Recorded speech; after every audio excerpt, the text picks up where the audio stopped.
Hey everyone, and welcome to The Year Was, the podcast all about today that gives you just enough information to effectively be that guy at the party, causing all your friends to question, hey, who invited you? Like, seriously, why are you here? I'm your host, Michael Montalvo, and for the next few minutes we will open history's door and find out what makes today truly unique. On this episode, we examine the events that occurred November 6th. Imagine, if you will, the golden age of America, a time when the world was new and hope was high on cocaine. Because this was the 80s, baby. A time and place when there has never been a more wretched hive of scum and villainy before or since. And I should know, I was born then. But we're not here to talk about me. We're talking about Iran and Nicaragua and Ronald Reagan and Oliver North and Seth MacFarlane. If you're like me, you learned about the Iran-Contra Affair from American Dad, but this is about so much more than just the legend of Ollie North's gold. In order to understand the whole ordeal, let's start in 1979. The Sandinista Liberation Movement in Nicaragua had overthrown the dictatorship of then-President Anastasio Somoza Debayle. Reagan, like many presidents before him, was concerned with the spread of communism, and communism was in our very backyard, just right behind the old woodpile. Reagan got it in his head that the presence of a left-wing regime would start a revolution and become an active threat against the security of the United States. As we all know, Reagan won the presidency in 1980, but his Republican colleagues were not able to ride that wave of success, and the Republicans lost the Senate and the House in the midterm elections of 1982. This loss complicated Reagan's plans for the White House. He wanted to paint it black. But really, he had promised to assist anti-communist insurgencies around the globe. Because of the midterm elections, the so-named Reagan Doctrine faced what was perfectly described as a political hurdle. In Nicaragua, the anti-communist Contras were fighting the Sandinista communist government.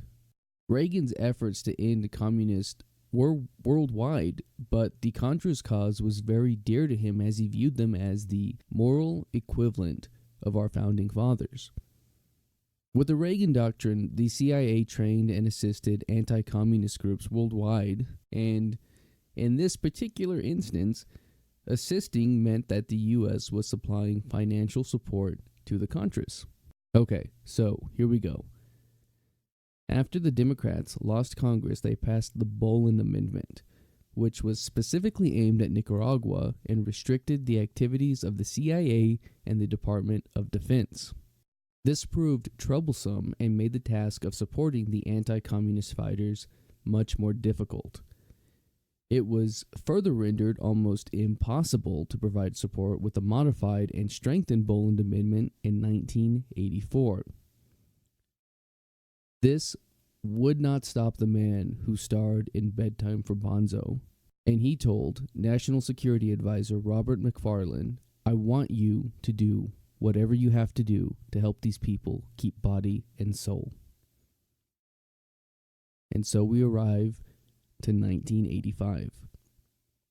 Iran and Iraq were at war, but at the same time, Iranian-backed terrorists were holding 7 Americans hostage in Lebanon. Reagan wanted to bring them home, and McFarlane went about to do just that. Here's where things get a bit weird. Iran made a secret request to buy weapons from the United States, and McFarlane went to the president for approval. There was an embargo in place against selling weapons to Iran, but the argument was made that the sale would improve relations between the U.S. and Iran and could lead to improved relations with Lebanon, where the hostages were being held. Reagan himself felt it was his duty to bring these hostages home, and as such convinced himself that he was not negotiating with terrorists, and so weapons were sold, violating the embargo and breaking Reagan's own promise never to do so. The proposal for this divided the administration, but it was supported by Reagan, McFarlane, and the CIA. By the time the sales were discovered, 1,500 missiles had been shipped to Iran, with only 3 hostages released, which were replaced by 3 more. The hope was to win a new ally, but a side effect of the arms deal was that the CIA could now secretly funnel money into the Contra insurgency. The money transfers were done by Lieutenant Colonel Oliver North, with the approval of McFarlane's replacement, John M. Poindexter. These men also raised private funds for the Contras, which again violated the Boland Amendment. Here's one more thing. All of this was done while the Contras were smuggling cocaine into the USA, flying it in on planes, and it was done with Oliver North's knowledge.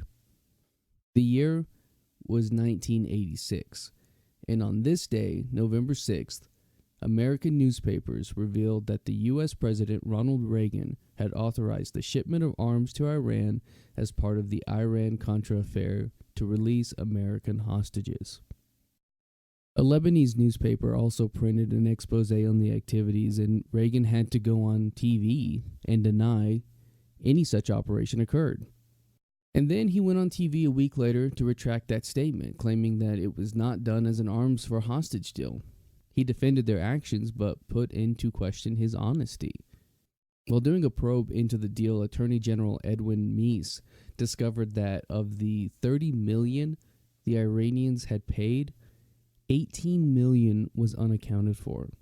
Oliver North testified that he had diverted the money with the knowledge of John Poindexter, and he had assumed President Reagan was aware of that information also.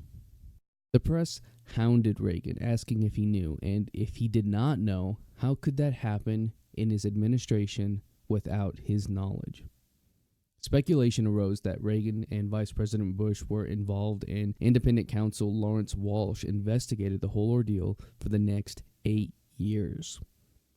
In the aftermath, Poindexter resigned and North was fired. 14 people were charged with operational and cover-up crimes.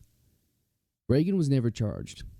McFarlane was charged with 4 counts of withholding information from Congress and was sentenced to 2 years probation and $20,000 in fines. North was charged with 12 counts relating to conspiracy and making false statements. He was convicted, but the conviction was overturned on appeal due to a technicality. Poindexter was indicted on 7 felonies and tried on 5.